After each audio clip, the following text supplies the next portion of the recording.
Hello learners, welcome to the channel. आज हम इस वीडियो में अपने चैप्टर सब्जेक्ट वर एग्रीमेंट से CGL 19 मेंस में आए हुए क्वेश्चंस को सॉल्व करने वाले हैं। हम सारे SSC और बैंक्स के क्वेश्चन सॉल्व करेंगे, लेकिन आगे आने वाली वीडियोस में। तो चलिए स्टार्ट करते हैं अपना सेशन। अब एरर फाइंड करने से पहले हमें अपने सेंटेंस में सब्जेक्ट और वर्ब को आइडेंटिफाई करना होता है। और सब्जेक्ट और वर्ब को आइडेंटिफाई करना मैंने आपको अपनी बेसिक वाली वीडियोस में बताया था। तो अगर आपने पहले बेसिक वाली वीडियो नहीं देखी हैं तो पहले आप उन्हें और उनके बाद सब्जेक्ट और एग्रीमेंट के 4 वीडियोस हैं, उनको देखने के बाद इस सेशन पे आएँ। तो चलिए स्टार्ट करते हैं।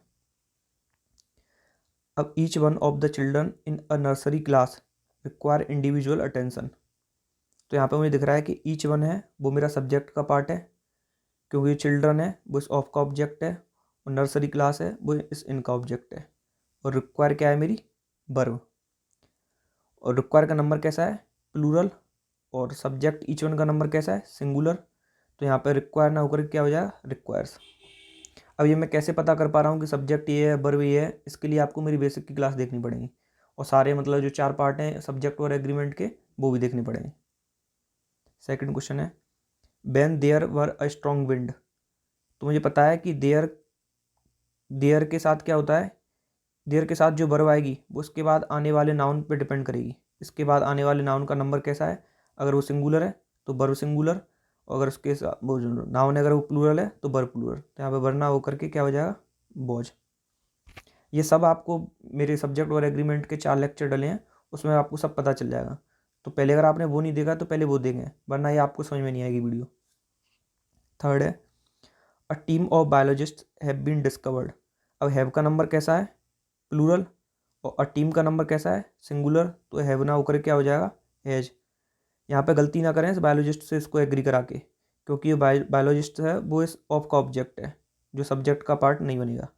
तो अ टीम के हिसाब से वर्ब एग्री करेगी, और टीम का नंबर कैसा है सिंगुलर, तो वर्ब कैसी हो जाएगी सिंगुलर। नेक्स्ट है a large amount of money he invested were wasted. अब इसको समझने से पहले आप इस वाली स्लाइड पे आएँ। Relative pronoun in a sentence is optional for objective case. यानी कि एक सेंटेंस में रिलेटिव प्रोनाउन है वो ऑप्शनल है किस में ऑब्जेक्टिव केस में। यानी रिलेटिव प्रोनाउन के 2 ही केस होते हैं, या तो सब्जेक्टिव या ऑब्जेक्टिव। तो सब्जेक्टिव केस में तो आपको रिलेटिव प्रोनाउन जो वर्ड है वो लिखना ही लिखना पड़ेगा, पर जो ऑब्जेक्टिव केस में वहाँ पे ऑप्शनल है, आप लिख भी सकते हो आप नहीं भी लिख सकते। जैसे ये मैंने एग्जाम्पल लेके दिखाया है every one of the films you suggested are not worth seeing. तो यहाँ पे जो सजेस्टेड है उसका ऑब्जेक्ट गायब है, तो वो ऑब्जेक्ट कहाँ पे है, ये ऑब्जेक्ट कुछ इस जगह पर है डेट।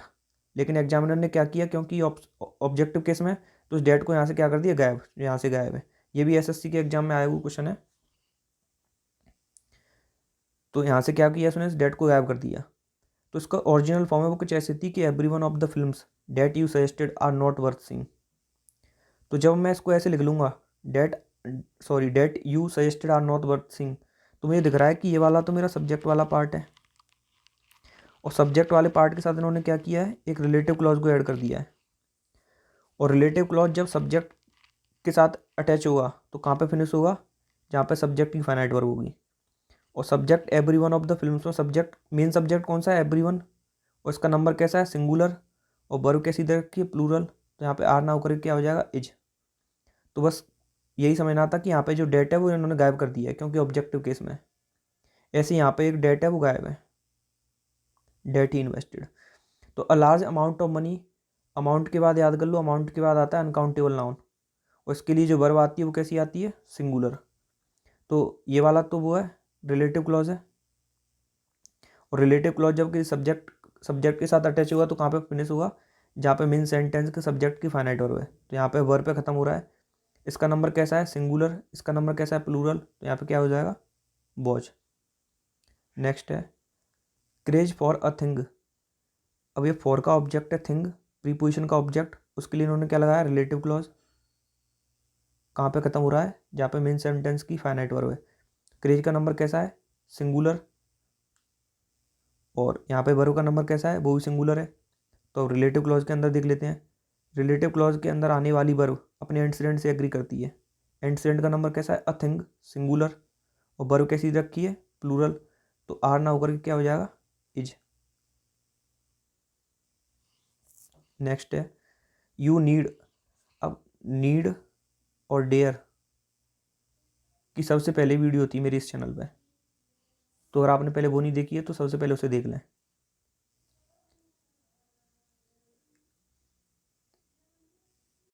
अब जो नीड और डेयर हैं वो या तो मॉडल वर्ब्स हैं या मेन वर्ब्स हैं। अफर्मेटिव में ये सिर्फ मेन वर्ब होती हैं और अपनी बात क्या लेती हैं, 2+B1। तो यहाँ पे मुझे दिख रहा है कि ये अफर्मेटिव सेंटेंस है, अपने साथ 2+B1 लेंगी और अपने सब्जेक्ट के नंबर के साथ एग्री करेंगी। तो यू का नंबर प्लूरल, नीड का नंबर प्लूरल और अपने साथ 2+B1 है, तो आंसर हो जाएगा नो सब्स्टिट्यूशन रिक्वायर्ड। नेक्स्ट है this appears to the handiwork of someone who to belong to a criminal.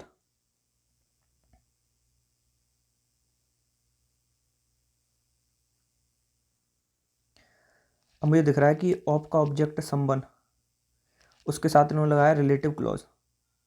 अब रिलेटिव क्योंकि क्लॉज होते हैं तो वहाँ पे हमें एक सब्जेक्ट और एक फाइनाइट वर्ब चाहिए होती है। तो सब्जेक्ट तो मुझे दिख रहा है हु, लेकिन टू बिलोंग एक फाइनाइट वर्ब नहीं है, ये क्या नॉन फाइनाइट है, तो हमें इसको फाइनाइट में चेंज करना होगा। तो ऑप्शन देखते हैं, क्योंकि समवन है तो उसके साथ बिच तो नहीं आएगा, और नॉन फाइनाइट है इसलिए आंसर ए नहीं होगा। या तो आंसर सी है या आंसर बी है। तो अभी आप आंसर बी टिक कर लीजिए, क्योंकि अब टेंस की प्रॉब्लम है कि बिलोंग्स आएगा या इज बिलोंगिंग आएगा।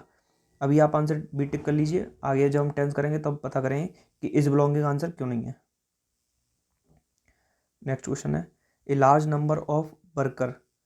मैंने बताया था अपनी बेसिक वाली क्लास में ही, ऑफ के बाद अगर कोई नाउन आएगा तो प्लूरल फॉर्म में आएगा, तो यहाँ पे क्या हो जाएगा, वर्कर्स। और अ लार्ज नंबर के हिसाब से वर्ब कैसी आती है, प्लूरल, सही है, लेकिन यहाँ पे क्या हो जाएगा, वर्कर्स। नेक्स्ट है if somebody attacks you, you needs to be able to defend yourself. अब फिर से ये नीड और डेयर वाला है, तो यहाँ पे नेगेटिव तो नहीं है, अफर्मेटिव ही है। अफर्मेटिव में क्या होती हैं नीड और डेयर, मेन वर्ब, अपने साथ क्या लेती हैं, 2+B1 और अपने सब्जेक्ट के नंबर के साथ एग्री करेंगी। नीड बिंग एबल ये नहीं होगा, नो सब्स्टिट्यूशन रिक्वायर्ड नहीं होगा, क्योंकि 2+B1 नहीं है, 2+B1 नहीं है, आंसर क्या हो गया, डी। नेक्स्ट है there were 10 children in the class 6 of which was crying. अब क्योंकि चिल्ड्रन है तो बिच तो नहीं आएगा, बिच नहीं आएगा, और हाँ बिच नहीं आएगा, और ऑफ के बाद क्या होता है ऑब्जेक्टिव केस, तो हु नहीं आएगा। तो आंसर मतलब जो सी वाला पार्ट है वो हट गया और जो बी वाला पार्ट है वो हट गया। अब हुज और हुम में से बचा। अब हुज के लिए कुछ ऐसा केस होता है, हुज के बाद हमें एक नाउन चाहिए होता है, Ravi is the student whose mother likes Richa. Whose के बाद क्या चाहिए होता है हमें, एक नाउन। तो यहाँ पे हुज के बाद कोई नाउन नहीं है, तो ये वाला भी पार्ट नहीं है, तो आंसर क्या हो गया, ए, हुम वर। नेक्स्ट है many a person are unable of distinguish right from wrong. अब मैनी अ पर्सन, ये भी मैंने बताया था रूल, इसके साथ वर्ब कैसी आती है, सिंगुलर, तो ये नहीं होगा आंसर, ये नहीं होगा, नो इम्प्रूवमेंट नहीं होगा, इज। और प्रीपोजिशन की भी गलती है कि अनेबल के साथ क्या आता है, टू, तो ये आंसर हो जाएगा। नेक्स्ट है, अब ये सॉरी प्रोनाउन का क्वेश्चन है, तो इसको प्रोनाउन में ही देखेंगे। The venue for the wedding have not yet been finalised. तो जो बेडिंग है वो इस ऑफ का ऑब्जेक्ट है, सब्जेक्ट नहीं बनेगा। सब्जेक्ट क्या है, द वेन्यू, नंबर कैसा है, सिंगुलर, हैव का नंबर कैसा है, प्लूरल, तो यहाँ पे क्या होगा, हैज। तो सॉरी इसमें बताना है हमें कहाँ पे दिक्कत है, तो इस वाले में दिक्कत है, सी वाले पार्ट में। हैव नॉट नहीं होगा, क्या होगा, has not yet been finalized. 14 number है the children series recommend for young readers. The children series ये किसी बुक का नाम है, और बुक का नाम कैसा होता है, सिंगुलर, तो आर नहीं आएगा, हैव नहीं आएगा, या तो है जाएगा या इज आएगा। देख लेते हैं। Ram pledge cricket, Ram cricket खेलता है, cricket is played by Ram, Ram के द्वारा क्रिकेट खेली जाती, सॉरी क्रिकेट खेली जाती है राम के द्वारा। तो ये एक्टिव वॉइस है, ये पैसिव वॉइस है, ये एक्टिव वॉइस है, ये पैसिव वॉइस है। यहाँ पर राम इस काम को कर रहा है, यहाँ पे इस काम को कर नहीं रही क्रिकेट, इस पर ये एक्शन हो रही है। पैसिव वॉइस में जो सब्जेक्ट होता है उस पर वो एक्शन हो रही होती है, और एक्टिव वॉइस में जो सब्जेक्ट होता है वो एक्शन को कर रहा होता है।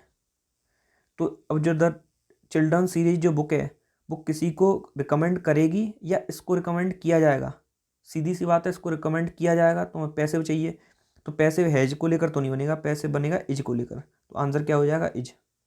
इसको और डिटेल में देखेंगे जब एक्टिव पैसिव देखेंगे, तब और अच्छे से समझ में आ जाएगा हमें। नेक्स्ट है neither Sam nor I R interested in attending the meeting. तो इसमें मैंने बताया था कि नाइदर नॉर में क्या होता है, अपने पास वाले से वर्ब एग्री करती है। पास में क्या है, आई, तो आई के हिसाब से आर नहीं आएगा, क्या आएगा, एम। तो इसमें एरर बतानी कौन से पार्ट में, तो सी पार्ट में एरर है, यहाँ पे क्या हो जाएगा, एम इंटरेस्टेड। नेक्स्ट है only one of these books belong to the school library. तो वन के हिसाब से नंबर कैसा आता है, सिंगुलर, तो बिलोंग नहीं आएगा। बिलोंग नहीं आएगा तो सी वाला पार्ट नहीं आएगा, सॉरी डी वाला पार्ट नहीं आएगा और बी वाला पार्ट नहीं आएगा। और ऑफ के बाद नंबर कैसा आता है, प्लूरल, तो ये बुक वाला नंबर नहीं आएगा, क्या आएगा, दीज बुक्स बिलोंग्स, क्योंकि वर्ब का नंबर प्लूरल और सॉरी वर्ब का नंबर सिंगुलर और नाउन का नंबर कैसा चाहिए होता है हमें, प्लूरल। नेक्स्ट है everyone in the family been question about the theft. Everyone का नंबर कैसा होता है, सिंगुलर, तो वर्ब कैसी चाहिए हमें, सिंगुलर। हैव नहीं आएगा, आर नहीं आएगा, या तो इज आएगा या है जाएगा। तो इज के बाद हमें पता है, जब हम वो पढ़ेंगे टेंस तब हमें पता चल जाएगा कि इज के बाद कभी भी नहीं आता, तो इज नहीं यूज होगा, क्या ए यूज होगा, हैज। आंसर क्या है फिर इसका, हैज। नेक्स्ट है each one of them were wearing a mask for protection. अब ईच वन का नंबर कैसा होता है, सिंगुलर, और वर्ब कैसी रखी, प्लूरल, तो यानी कि पी वाला पार्ट नहीं होगा, डी वाला पार्ट नहीं होगा, सी वाला पार्ट नहीं होगा, आंसर हो जाएगा ए। 19 वाला है chillies have a strong spicy taste that tingle your taste words. तो chillies have a strong, have के बाद ये नाउन है, तो यानी हैव यहाँ पे कैसी है, मेन वर्ब है, और नाउन के साथ उन्होंने क्या लगा दिया, रिलेटिव क्लॉज। और रिलेटिव क्लॉज के अंदर फाइनाइट वर्ब किससे एग्री करती है, अपने एंटीसेडेंट से। एंटीसेडेंट क्या है, टेस्ट, जिसका नंबर कैसा है, सिंगुलर, और यहाँ पे टिंगल कैसी रखी है, प्लूरल, तो क्या हो जाएगा, सिंगुलर डेट टिंगल। अब हुईज टिंगलिंग भी हो सकता है, बिच टिंगल तो नहीं होगा, और ये वाला भी नहीं होगा, बी वाला पार्ट। अब इन दोनों में से कौन सा आएगा, ये फिर से टेंस की बात है, जिस दिन हम टेंस पढ़ेंगे उस दिन फिर से और अच्छे से समझ लेंगे कि डेट टिंगल्स क्यों आएगा, हुईज टिंगलिंग क्यों नहीं आएगा। अब इसको एक तरीके से और देख सकते हैं, हुईज टिंगलिंग इसलिए नहीं आएगा क्योंकि यहाँ पे क्या दे रखा है, हु, और हु किसके लिए आता है, लिविंग के लिए, तो सीधी सी बात है कि डेट ही आएगा। पर ये इज टिंगलिंग और टिंगल्स ये किसी दिन टेंस में देख लेंगे। तो बड़े सिंपल से क्वेश्चन आते हैं इसमें। चलिए आगे मतलब और सेशन आते रहेंगे इस पर। Session dismiss.